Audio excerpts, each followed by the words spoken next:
Hello everyone! Today I will demonstrate how to configure seam correction on the Colorlight Universe series video splicing processor on the web interface.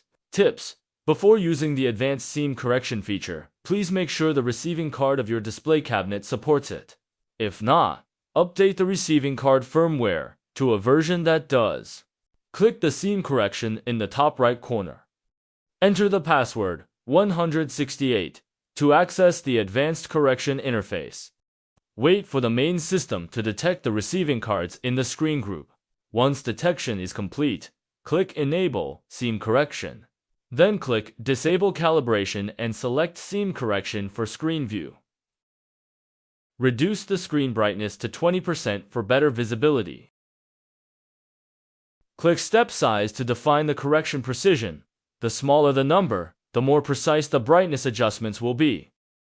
Move your cursor to the seam area between cabinets.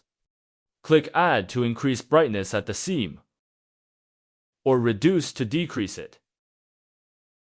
You can also click Reset Coefficient to reset either the selected seams correction values or all seams correction values.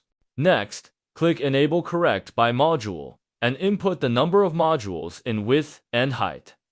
This allows you to apply correction on a module-by-module basis. Finally, confirm that correction mode is enabled. Then click Save and exit the Advanced Correction interface. And that's it. Advanced Seam Correction is now successfully configured. Thanks for your watching.